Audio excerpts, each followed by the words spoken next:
السلام علیکم 9th class, کیسے ہیں آپ سب؟ امید کرتی ہوں کہ آپ سب خیریت سے ہوں گے۔ جیسا کہ آپ سب جانتے ہیں کہ آپ کو اسموک کی وجہ سے اسکول سے چھٹیاں کی گئی ہیں۔ اپنا خیال رکھنے کے ساتھ ساتھ آپ اپنے کام کو بھی ساتھ جاری رکھیں۔ تو آئیں آج دیکھتے ہیں کہ ہمارا آج کا سبق کیا ہے۔ پہلے کل والا دیکھیں۔ کل ہم نے گرامر کا پڑھا تھا فعل مضارع، اس کی تعریف۔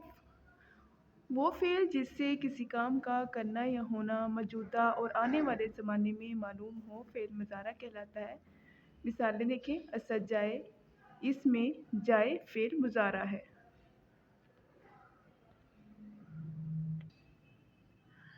فعل امر دیکھیں۔ فعل امر کی تعریف ہے، وہ فعل جس سے کسی کام کے کرنے یا ہونے کا حکم ظاہر ہو فعل امر کہلاتا ہے۔ اس کی مثالیں دیکھیں۔ تم جاؤ، تم کھاؤ وغیرہ۔ فعل نہیں۔ تعریف، وہ فعل جس سے کسی کام کے نہ کرنے یا نہ ہونے کا حکم ظاہر ہو فعل نہیں کہلاتا ہے۔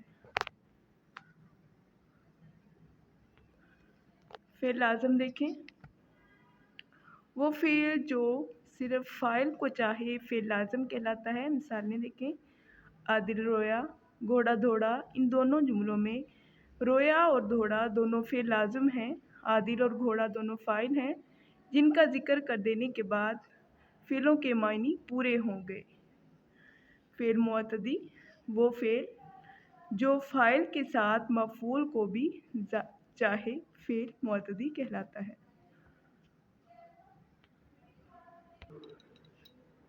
مثالیں دیکھیں۔ استاد نے کتاب پڑھائی، اس جملے میں پڑھائی فعل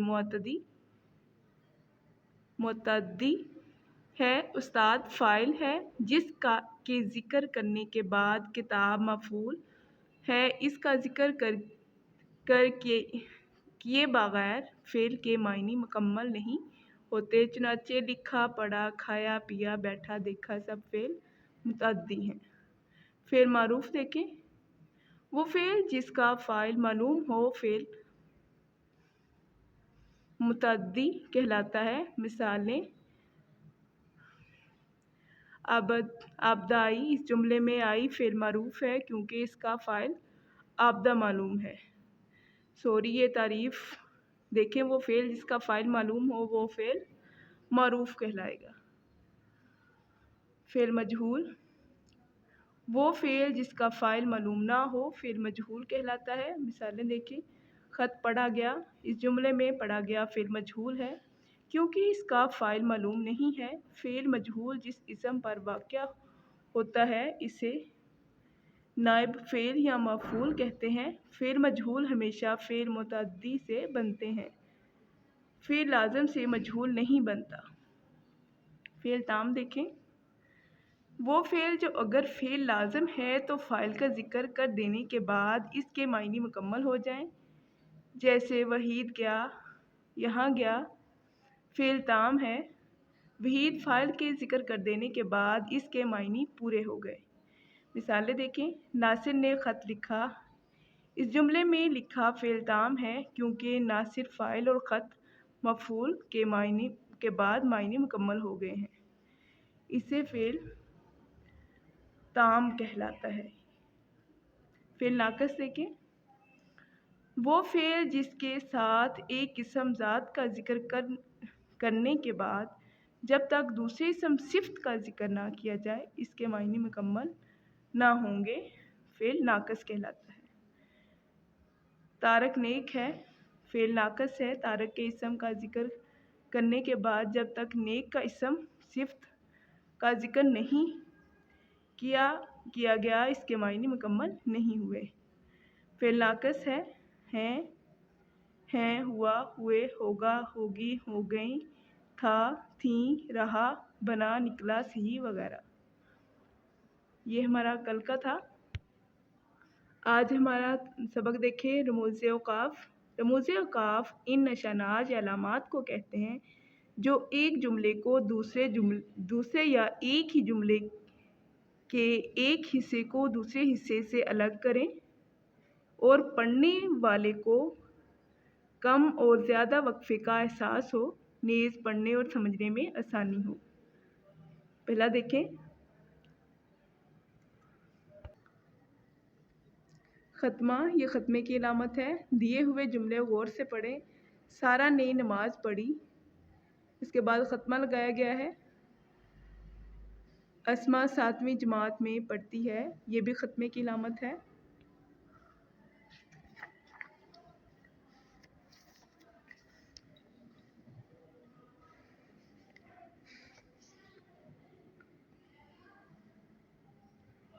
پچھلے صفحے پر دیے ہوئے جملے میں علامت ختمہ کو نمایاں کیا گیا ہے۔ یہ علامت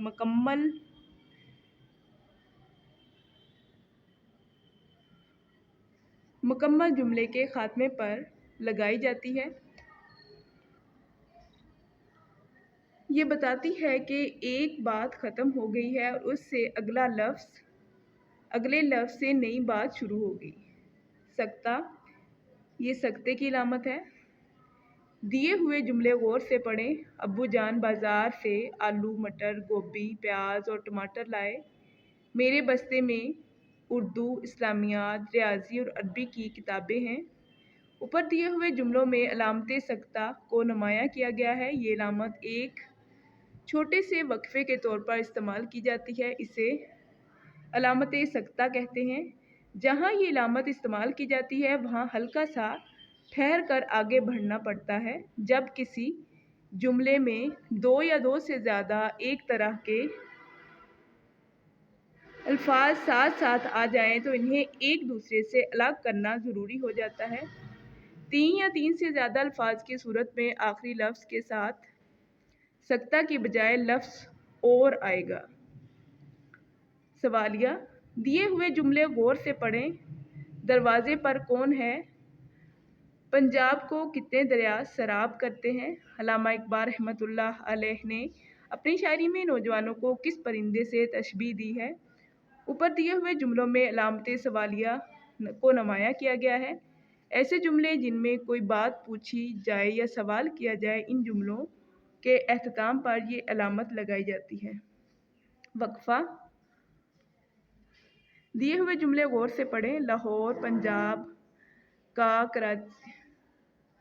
کراچی سندھ کا، کوئٹہ بلوچستان کا اور پشاور خیبر پختونخوا کا دارالحکومت ہے۔ سچائی، سخاوت اور دیانتداری، یہ سب اعلیٰ انسانی اوصاف ہیں۔ اوپر دیے ہوئے جملوں میں علامت وقفہ کو نمایاں کیا گیا ہے۔ جب کئی لفظوں کے درمیان علامت سکتہ کا استعمال ہوتا ہے تو آخری ٹکڑے سے پہلے وقفے کی طوالت قدرے بڑھ جاتی ہے۔ چنانچہ ایسے مواقع پر جو علامت استعمال کی جاتی ہے اسے وقفہ کہتے ہیں۔ رابطہ، دیے ہوئے جملے غور سے پڑھیں۔ مشہور کہاوت ہے، حرکت میں برکت۔ ٹیپو سلطان کا قول ہے، شیر کی ایک دن کی زندگی گیدڑ کی 100 سالہ زندگی سے بہتر ہے۔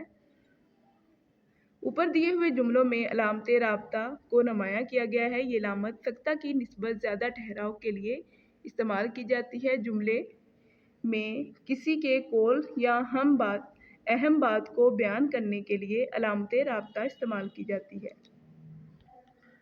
اس کے بعد آج ہم نے کرنا ہے استاد اور شاگرد کے درمیان تاریخ پاکستان کے موضوع پر مکالمہ۔ استاد، السلام علیکم بچوں۔ شاگرد، وعلیکم السلام جناب۔ استاد، پیارے بچوں، کل ہم نے تاریخ پاکستان کے بارے میں پڑھا تھا، کیا آپ سب کو یاد ہے؟ شاگرد، جی جناب، آپ نے بڑی تفصیل سے بتایا تھا، اس لیے ہمیں اچھی طرح ذہن نشین ہو گیا ہے۔ استاد شعیب، بتائیے، سب سے پہلے برصغیر پاک و ہند میں اسلامی سلطنت کی بنیاد کس نے رکھی؟ شعیب، جناب محمد بن قاسم نے برصغیر میں اسلامی سلطنت کی بنیاد رکھی تھی اور بعد میں آنے والے فاتحین کے لیے سلطان محمود غزنوی اور سلطان محمد غزنوی غوری نے راستہ ہموار کیا تھا۔ استاد، شاباش شعیب، آپ نے تو کمال کر دیا۔ شعیب، شکریہ جناب، میں نے کل آپ کی باتیں بڑی توجہ سے سنی تھی۔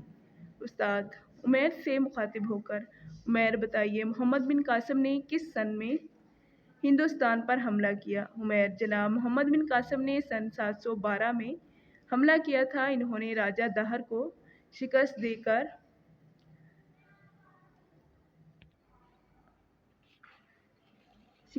کر سندھ میں اسلامی حکومت قائم کی تھی۔ استاد شاباش عمیر شکریہ جناب۔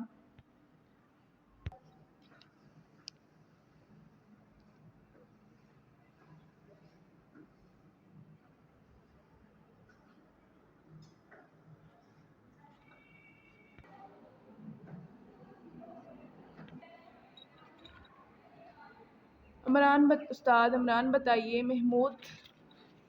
سلطان محمود غزنوی نے ہندوستان پر کتنے حملے کیے اور اسلامی حکومت کو کس قدر وسعت دی تھی؟ عمران جناب، سلطان محمود غزنوی نے ہندوستان پر 17 حملے کیے تھے۔ انہوں نے پنجاب اور سندھ کو اسلامی حکومت میں شامل کیا تھا۔ استاد شاباش عمران، خوب محنت کرو، اللہ تعالیٰ آپ کو کامیابی عطا فرمائے گا۔ عمران شکریہ جناب۔ استاد عامر بتائیے، مغلیہ سلطنت کا بانی کون تھا اور اس خاندان کے مشہور حکمرانوں کے نام بھی بتائیے۔ عامر جناب، مغلیہ سلطنت کا بانی ظہیر الدین بابر تھا اور اس خاندان کے مشہور بادشاہ ہمایوں، اکبر، جہانگیر، شاہ جہاں، اورنگزیب اور بہادر شاہ ظفر ہیں۔ استاد عامر، خوب جواب دیا۔ عامر شکریہ جناب۔ استاد احمد بتائیے، ہندوستان پر مسلمانوں کی 1000 سالہ اسلامی حکومت کا خاتمہ کس بادشاہ پر ہوا؟ احمد جناب، ہندوستان میں مسلمانوں کی 1000 سالہ حکومت بہادر شاہ ظفر پر ختم ہوئی اور انگریز ہندوستان کے حاکم بن بیٹھے۔ استاد شاباش احمد، اللہ تعالیٰ آپ کے علم میں اضافہ فرمائے۔ احمد آمین جناب، شکریہ۔ استاد اویس بتائیے، ہندوستان کا رویہ مسلمانوں کے ساتھ کیسا تھا؟ اویس جناب، ہندوؤں نے ہمیشہ مسلمانوں کی سخت مخالفت کی اور دشمن رہے۔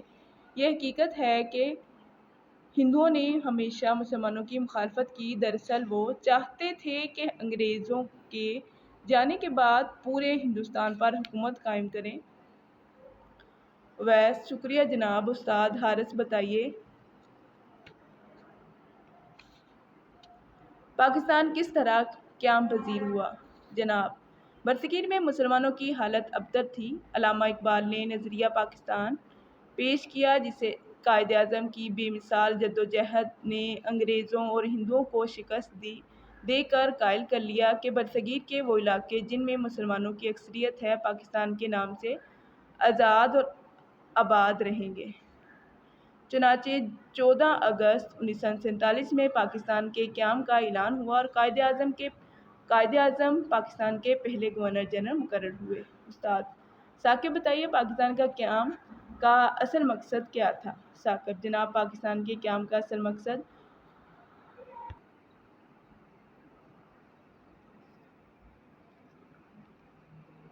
وہ اسلام جس کا نمونہ حضور اکرم خاتم النبیین حضرت محمد مصطفیٰ صلی اللہ علیہ وصحبہ وسلم اور خلفائے راشدین کے عہد میں مسلمانوں کی زندگیوں میں نظر آتا ہے۔ استاد شاباش بچوں، آپ سب نے بھرپور تیاری کی۔ لیکچر کا وقت ختم ہو رہا ہے۔ انشاءاللہ کل دوبارہ ملیں گے۔ اللہ حافظ شاگرد، اللہ حافظ۔ یہ تھا آج کا ہمارا اردو کا سبق۔ امید کرتی ہوں کہ آپ اسے اچھے سے کریں گے۔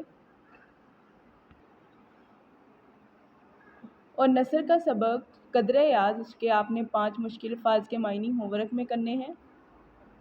اپنا اور اپنے گھر والوں کا خوب خیال رکھیں۔ اللہ آپ سب کو اپنے ایمان میں رکھیں۔ فی امان اللہ۔